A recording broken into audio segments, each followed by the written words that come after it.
New ইয়র্কের Manhattan থেকে আপনাদের সঙ্গে আছে আমি খালেদ মহিউদ্দিন। টেকসই গণতন্ত্রের লক্ষ্যে নতুন রাজনৈতিক বন্দোবস্ত কায়েম করতে চায় অন্তর্বর্তী সরকারের যারা ক্ষমতাসীন তারা।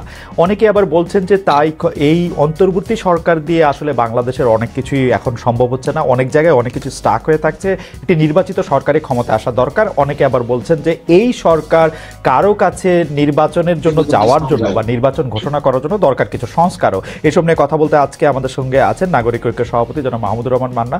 জনাব মাহমুদুর রহমান মান্নার পরিচয় আলাদা করে আর দেওয়ার কিছু নেই। গত কয়েক দশক ধরে বাংলাদেশের রাজনীতির অনেক প্রধান চরিত্রের একটি জনাব মাহমুদুর রহমান মান্না, আপনাকে আমরা আমাদের অনুষ্ঠানে স্বাগত জানাই এবং আপনাকে অনেক ধন্যবাদ এবং কৃতজ্ঞতা আপনি আমাদের অনুষ্ঠানে যুক্ত হয়েছেন। আমাদের সাথে আরও থাকছেন বিএনপির আন্তর্জাতিক বিষয়ক সহ সম্পাদক রুমিন ফারহানা, ব্যারিস্টার রুমিন ফারহানা, আপনাকে আমাদের স্বাগত জানাই এবং আপনি আমাদের সাথে থাকছেন এবং সময় দিয়েছেন সেজন্য আপনিও আমাদের কৃতজ্ঞতা জানবেন। মানে ভাই আপনাকে ধন্যবাদ। আমি আপনার এই জায়গা থেকে একটু ব্যারিস্টার রুমিন ফারহানার কাছে যাই, মানে ওটা আমার না বোঝা না, মানে অনেকে যে এইটার এরকম করতেছেন সেইটার জায়গা থেকে আমি একটু বলি। ব্যারিস্টার রুমিন ফারহানা, আসলে আমার কাছে মনে হয় যে 5 আগস্টের পর থেকে যারা বাংলাদেশের সবচেয়ে মানে যৌক্তিক কথা তুলে ধরছেন তার মধ্যে ব্যারিস্টার রুমিন ফারহানা একজন। 5 আগস্টের আগে তো বটেই, কিন্তু 5 আগস্টের পরে অনেক বেশি যৌক্তিক জায়গা থেকে এটা বলছেন এবং এর জন্য আমি দেখতে পাচ্ছি যে তিনি বিএনপির মধ্যেও অনেক সমালোচিত হচ্ছেন। তিনি মানে মানে অনেক জায়গা থেকে বলা হচ্ছে যে তিনি যথেষ্ট পরিমাণে বিএনপি আর থাকতে পারতেছেন না, অন্যদিকে চলে যাচ্ছেন। ব্যারিস্টার ফারহানা, এটা নিয়ে আপনি একটু আমাদেরকে একটু বলবেন। আর মান্না ভাই যেটা বললেন যে আসলে তো বড় বড় রাজনৈতিক দলরা, মানে এটা তো আসলে বিএনপির নামে আসে, যেটা করে দেখাতে পারে নাই, ওরা মৃত্যু দিয়ে রক্ত দিয়ে এটা করে দেখিয়েছে। এখন যে আমরা অনেকে এসে বলছি যে এটার ভাগও আমাদের চাই, আমাদের এটা করতে হবে সেটা করতে হবে, সেইটাও বা আপনি কীভাবে দেখেন? সংস্কারটা আপনার কাছে আসলে কি, কোনটা দেখলে আপনি বুঝবেন? মান্না ভাই খুব চমৎকার তার জায়গা থেকে বলেছেন যে কি হলে তিনি এটি বুঝবেন যে এদিকে আগাচ্ছে। আপনার কাছে আমরা একটু শুনতে চাচ্ছি। আপনাকে অসংখ্য অসংখ্য ধন্যবাদ খালেদ ভাই। আমি মনে করি যে 5ই অগস্ট এবং এর আগের 1 মাস পুরো দেশ, জাতি, রাষ্ট্র, সমাজ একটা বড় ধাক্কার মধ্যে দিয়ে গেছে। এমন একটা অভ্যুত্থান যেটা হয়তো আর ঠিক অভ্যুত্থানটি হবার 1 সপ্তাহ আগেও কেউ চিন্তা করতে পারে নাই এবং মোটামুটি সকল রাজনৈতিক দল সহ দেশের মানুষও এক প্রকার মেনে নিয়েছিল যে 2028 সাল পর্যন্ত অ্যাটলিস্ট চোখ বন্ধ করে আওয়ামী লীগ থাকবে এবং তারপরেও আরো 5 বছর থেকে সেটা সেই 41 পর্যন্ত গড়াবে কিনা সেটা নিয়ে নানান তর্ক বিতর্ক বা কিছু কথাবার্তা হয়তো সমাজে বা রাজনীতির মাঠে চালু ছিল, কিন্তু অ্যাটলিস্ট 28 পর্যন্ত মোটা দাগে সকলেই হাসিনাকে মেনে নিয়েছিল। কিন্তু এর মধ্যে যে হঠাৎ করে এমন একটি ধাক্কা আসবে, সেটা আজকে বুকে হাত দিয়ে সকলে যদি যার যার কাছে নিজের সৎ থেকে আয়নার সামনে দাঁড়িয়ে নিজেকে প্রশ্ন করে, আমার মনে হয় তারা তাদের উত্তরটি পেয়ে যাবে। আর যে কথাটি আপনি বলছেন যে খুব বেশি বোধহয় আর পার্টিজান থাকা যাচ্ছে না, খুব বেশি বোধহয় বিএনপি আর আমাকে মনে হচ্ছে না, তার কারণ সম্ভবত এই ধাক্কাটি না আমার মনে হয় প্রত্যেকের ভেতরেই নাড়া দিয়ে গেছে। ধরুন আমি যদি একজন ব্যক্তিগত রাজনীতিবিদের বা একজন রাজনৈতিক ক্ষুদ্র কর্মী এবং একজন আইনজীবী মানবাধিকার কর্মীর চোখ দিয়ে পুরো ঘটনাটিকে দেখি, আমার কাছে মনে হয়েছে কেবলমাত্র একটি নির্বাচন, কেবলমাত্র মন্ত্রিসভার মুখগুলোর পরিবর্তন কিংবা কেবলমাত্র সংসদ সদস্যদের এক পালের পরিবর্তে অন্য পাল গিয়ে সংসদে বসে যাওয়ার জন্যই এই 2000 মানুষ রক্ত দেয়নি। আবু সাইদ একেবারে নির্ভীক চিত্তে একটা গুলি, তারপরে আরেকটা গুলি এবং ধীরে ধীরে তার মাটিতে বসে পড়া, এই বিষয়গুলো আসলে না এক পাল মানুষের বদলে আরেকটা পাল মানুষের বসে যাবার জন্য হয়নি। এবং আমার কাছে মনে হয়েছে যে আমার চিন্তার জগতে যে বিরাট একটি ধাক্কা লেগেছে, এই ধাক্কাটি আসলে সকলেরই কম বেশি লেগেছে, কিন্তু এটার স্থায়িত্ব বা এটার ইম্প্যাক্ট এক একজনের জীবনে এক এক রকম হবে। ধরুন আমার কাছে মনে হয়েছে যে একটি সুষ্ঠু নির্বাচন, বাংলাদেশে যদি একটি সুষ্ঠু নির্বাচনের ধারাবাহিকতা থাকতো তাহলে কি হতো? তাহলে 2014 সালে হাইলি লাইকলি বিএনপি সরকার গঠন করত এবং শেখ হাসিনা এবং আওয়ামী লীগ বিরোধী দলে বসতো। 18-তে গিয়ে হয়তো আবার তারা ক্ষমতায় যেত, 24-এ হয়তো আবার অন্য আরেকটি দল বিএনপি হয়তো ক্ষমতায় আসতো। এভাবে একটা পালা বদলের মধ্যে দিয়ে যেত এবং পালা বদলের মধ্যে দিয়ে গেলে যে বিষয়টি হতো খালেদ, আমার কাছে মনে হয় রাষ্ট্রের যে প্রতিষ্ঠানগুলো যেগুলোকে দুমড়ে মুচড়ে ভেঙে ফেলা হয়েছে 15 বছরে, সেই প্রতিষ্ঠানগুলোকে এভাবে হয়তো ভেঙে ফেলা যেত না। আজকে যেভাবে আমরা দেখতে পাচ্ছি মসজিদের খতিব থেকে শুরু করে একেবারে পাড়ার স্কুলের হেডমাস্টার পর্যন্ত পালিয়ে যে প্রাণ বাঁচাচ্ছেন, কারণ সোশ্যাল টেক্সচারটা পুরোপুরি নষ্ট হয়ে গিয়ে একেবারে প্রান্তিক লেভেল পর্যন্ত সকলকেই এক দলের সদস্য হয়ে যেতে হচ্ছে। এই অবস্থাতে বাংলাদেশ চেতনা, একটা পাওয়ারের তো একটা ব্যালেন্স থাকে, ভার্টিক্যাল এন্ড হরাইজন্টাল। ভার্টিক্যালটা হয় রাষ্ট্র, হরাইজন্টালটা হয় সমাজ। কিন্তু আমাদের এই সমাজের টেক্সচারটাকে, সমাজের বুননটাকে খুবই সিস্টেম্যাটিক্যালি হত্যা করা হয়েছে, এবং হত্যা করা হয়েছে খুবই একটা পারপাসফুলি, একটা মানে লক্ষ্যকে সামনে রেখে। লক্ষ্যটা হচ্ছে আমাকে যে কোনো মূল্যে ক্ষমতায় থাকতে হবে। সুতরাং এইরকম ভুল যদি পরবর্তীতে কোনো রাজনৈতিক গোষ্ঠী এই ভুলটি করবার ন্যূনতম চেষ্টা করে, এই দেশের মানুষ কিন্তু মরতে শিখেছে, এবং ওরা কিন্তু একটা ভীতির মধ্যে ছিল। হ্যাঁ, 15 বছর লিখতে ভয় পায়, বলতে ভয় পায়, নিজেকে এক্সপ্রেস করতে ভয় পায়, ইচ্ছা করে একটা পালের মধ্যে লুকিয়ে থাকে। সেই জায়গা থেকে একটু ইন্টারাপ্ট করি, আপনি যেই অবস্থাটা বর্ণনা দিলেন, আপনার মনে কি এই শঙ্কাটা রয়ে গেছে, যেহেতু আপনি শুরু করেছিলেন যে এক পাল মানুষ থেকে আরেক পাল মানুষ, আপনার মধ্যে কি এই শঙ্কা রয়ে গেছে যে বিএনপি আসলেও তাদের ইয়াটা একটা লম্বা হবে এবং প্রায় একই ধরনের জায়গা হবে, যেইটা মানে যেই আশঙ্কা মান্না ভাইয়েরও আছে, সেই আশঙ্কা কি আপনারও আছে যদি আসলে এই গুণগত পরিবর্তনটা না হয়? দেখুন, বিএনপি 17 বছর নানান রকম জুলুমের মধ্যে দিয়ে গেছে। এই জুলুমের শিক্ষা বিএনপি কতটা নিয়েছে এটা বিএনপি ক্ষমতায় আসলেই আরো পরিষ্কারভাবে বোঝা যাবে। তবে বিভিন্ন জায়গায় আমরা যেই মেসেজগুলো পাই, সেই মেসেজগুলো খুব সুখকর নয়, এবং এটা যে সুখকর নয় এটা তো বিএনপির চেয়ারম্যান নিজেই স্বীকার করছেন, তাই না? তো তাহলে অথচ উনি কিন্তু বারবার ওনার নেতা কর্মীদের সতর্ক করছেন। এখানে দুটো তিনটা বিষয় হতে পারে, যে এক হচ্ছে যে ওনার বক্তব্য কি ওনার দলের তৃণমূলে যারা এই ধরনের কর্মকাণ্ডের সঙ্গে যুক্ত হচ্ছেন, মধ্যম পর্যায়ের যারা যুক্ত হচ্ছে। একটা সেকেন্ড বেশি ফারানা, আপনি যখন এই কথা বলছেন, আমাদের একজন দর্শক এই মন্তব্য পাঠিয়েছেন যে ফেসিস্ট আমলে রুমিন ফারানার প্রতিবাদী ভয়েস আমাদের সকলকে প্রেরণা যোগাতো, এখন কিছু কিছু এলাকায় বিএনপির অপকর্মের বিরুদ্ধে আমরা কি সেই একই কণ্ঠ শুনতে পাবো কিনা? ইন্টারেস্টিং, আমি ঠিক এই কথাটাই বলছিলাম, তাই না খালেদ ভাই? হ্যাঁ, তো এই ওনার এই কথাটা কি lower level, lower tier, mid tier and high tier খুব বেশি গুরুত্ব দিচ্ছে না? গুরুত্ব না দিলে কেন দিচ্ছে না? কারণ তারা কি মনে করছে যে কোনো ব্যবস্থা নেওয়া হবে না? কিন্তু আমরা তো বেশ কয়েকটি জায়গায় ব্যবস্থা নিতেও দেখলাম, তাই না? যদিও পরবর্তীতে আমরা দেখেছি যে অনেককেই আবার স্থগিত পদ আবার ফিরে এসছে, কিংবা বিরাট অভিষেকও হয়েছে দলে।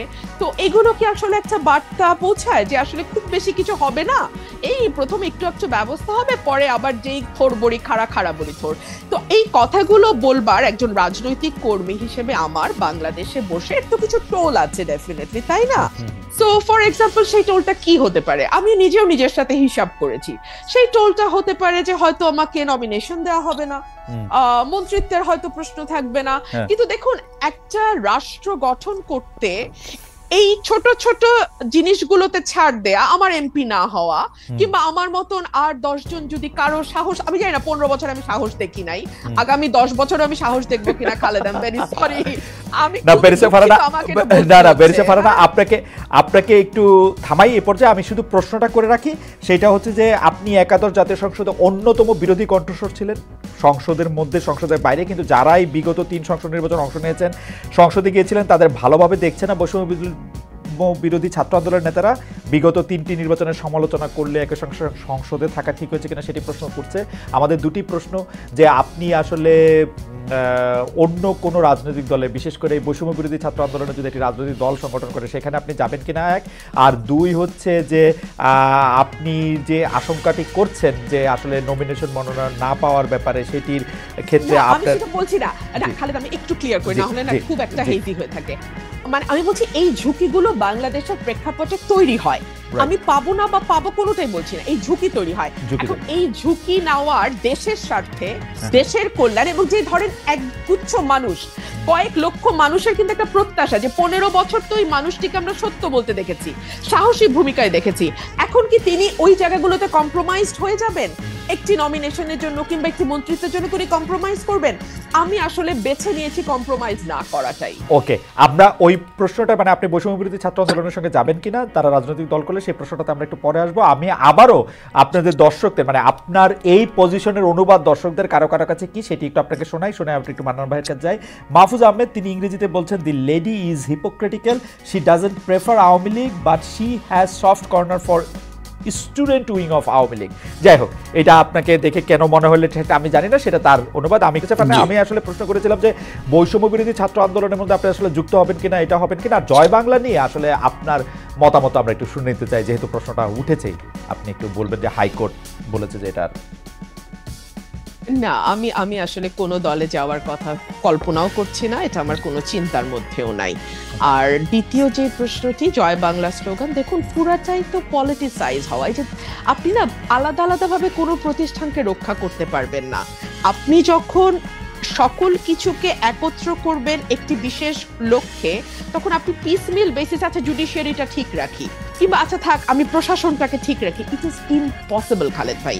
সেই কারণেই যেটা হয়েছে, জুডিশিয়ারির প্রতিটি নিয়োগ, প্রতিটি পদোন্নতি, অ্যাপেলেট ডিভিশনে যাওয়া, অ্যাপেলেট ডিভিশন থেকে কে চিফ জাস্টিস হবেন সেটা নির্ণয় করা, এই সকল কিছুই আসলে রাজনৈতিক সিদ্ধান্তে হয়েছে। এবং আপনি চিন্তা করে দেখেন, এই যে আবারও সেই ইতিহাস টানতে হয়, স্বাধীনতার 54 বছর খালেদ ভাই, হ্যাঁ, আমাদের কিন্তু আকাশের যত তারা আইনের তত ধারা, তাই না? অথচ একটা বিচারক নিয়োগ আইন আমরা কেউ করলাম না। কেন করলাম না? কারণ আমরা না আসলে আমাদের খাস বল্টু পিল্টু লালটুকে বিচারক হিসেবে দেখতে চাই। এবং আমি চাই যে যখন আমি ক্ষমতায় আসব তখন আমার যা যা মামলা যেভাবে হলে আমার সুবিধা হয়, রায়গুলো শেষে ভাবে হবে। হ্যাঁ, হাসিনা একেবারে নগ্ন ভাবে করেছে বলে না আমাদের কাছে একেবারে চোখে মনে হয় যেন খুব বেশি আমাদের চোখে লেগেছে। কিন্তু ব্যারিস্টার ফারহানা, আপনি যতবার এই কথা বলেছেন ততবারই আপনাকে এই কথা শুনতে হয়েছে না যে বিএনপি কি তার আগের আমলে করে নাই? আপনি যাদের লালটু পল্টু ঝন্টু মন্টুর কথা বলেছেন, যতবার বলেছেন ততবার তো আপনাকে একই প্রশ্ন বলতে হয়েছে যে বিএনপি কে এটা করে নাই কিনা। নিশ্চয়ই শুনতে হয়েছে, এবং সে কারণে কিন্তু আমি এই পরের লাইনটা যুক্ত করলাম যে হাসিনা যত নগ্ন ভাবে করেছে, কারণ সে সময় পেয়েছে বেশি, তাকে ক্ষমতায় থাকতে হয়েছে ভোট ছাড়া, তার কাছে পাওয়ার হারানো মানে জীবন হারানোর মতো।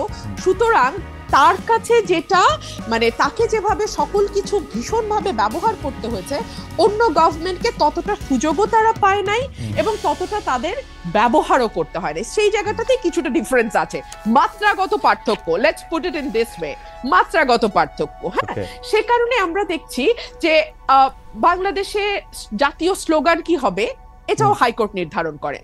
একটা পলিটিক্যাল কোয়েশ্চেন, বাংলাদেশের নির্বাচন কিভাবে হবে, for God sake it's a political question Khaled ভাই, তাই না? মানে আপনি যেই দলই করেন, যেই মতই করেন, কিংবা আপনি যাই হন না কেন, আপনি যদি সুস্থ মানুষ হন আপনি যা বুঝবেন যে এটা পলিটিক্যাল কোয়েশ্চেন। কিন্তু এইটাও আমরা না হাইকোর্ট বা অ্যাপেলেট ডিভিশন থেকে এটা করায় নিব।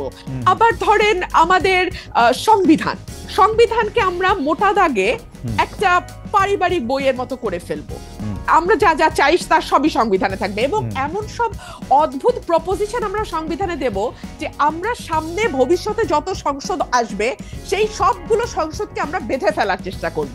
মানে তারা কি কি আইন করতে পারবে, কি কি পারবে না, সংবিধানের কোন কোন অংশ তারা 2/3 কেন 3/4 মেজরিটি দিয়েও চেঞ্জ করতে পারবে না, এরকম অংশ আমরা সংবিধানে বলে আবার সেটা লিখে দেবো যেটা অপরিবর্তনীয়, which itself is unconstitutional, okay, which itself is unconstitutional. So এগুলোর মধ্যে দিয়ে তো বাংলাদেশ গেছে। সে কারণে আমি মনে করি খালেদ ভাই যে আমরা না একটা ঝাঁকি খেয়েছে বাংলাদেশ, মানুষ, দেশ, রাষ্ট্র, সরকার ঝাঁকি খেয়েছে। কিন্তু এই ঝাঁকিটাতেই যে আমরা একেবারে ঠিকঠাক ফিটফাট হয়ে বিলাতি কায়দার ওয়েস্টমিনিস্টার গণতন্ত্রে অভ্যস্ত হয়ে যাব, কিংবা ইভেন ঘরের পাশের ভারতের গণতন্ত্র আমরা বুঝে যাব, এটা ভুল। আমাদেরকে আরো অনেক দূর যেতে হবে খালেদ ভাই, অ্যাটলিস্ট ভারতের পর্যায়ের একটা গণতন্ত্র এবং প্রাতিষ্ঠানিকীকরণের দিকে যেতে আমাদের আরো 50-100 বছর সময় লাগবে। এবং সেই কারণে আমি আমার আগের সেগমেন্টের কথা ধরে আমি একটু সূত্র ধরে বলি যে আমাদের মতন মানে ধরেন অ্যাজ অন টুডে আমার যে ভূমিকা, হ্যাঁ, এটার জন্য আমাদের মতন মানুষদেরকে কিছুটা প্রাইস পে করতে হবে, পে করতে করতে করতে করতে এক সময় গিয়ে, সেটা আজ থেকে মেবি 70 বছর 80 বছর পরে, হয়তো দলগুলোর ভেতরে সেরকম ডেমোক্রেসির চর্চা আসবে, হয়তো রাষ্ট্রের ভেতর সেরকম ডেমোক্রেটিক ভয়েস আমরা পাবো যেটা একটা স্মুথ ডেমোক্রেসিকে সাপোর্ট করে। এইটুকুই আমি বলতে পারি। বেরিসা ফারহানা, তাহলে আমরা এরকম ধরে নিতে পারি যে আপনার কথা থেকে যদি আমরা একটা উপসংহার টানতে চাই যে ধরেন সবগুলি দল, বিএনপি ইনক্লুডেড, এর মধ্যে গণতন্ত্র আসতে 70-80 বছরের মতো লাগতে পারে। দেখুন, আমি it's just a speculation, it could be 50 দাঁড়া, years, আচ্ছা ঠিক আছে, আমি আচ্ছা ঠিক আছে, খালেদ ভাই, it all depends on the will of the people. আমার Okay. দেশের মানুষ আসলে কি চায়। ওকে, রাইট। হ্যাঁ, আমার দেশের মানুষকে মানুষ এটা চায় সচেতন কিনা? করার দায়িত্ব আমাদের। আমি একটু- কতটুকু সচেতন ফারহানা, করা হবে, আমি একটু- কত সময় নিয়ে হবে, এটা তাদের উপর। আমার বেরিসা ফারহানা, আমি একটু আসি আপনার কাছে। আমি মান্না ভাইকে যেতে চাই। মান্না ভাই, আমি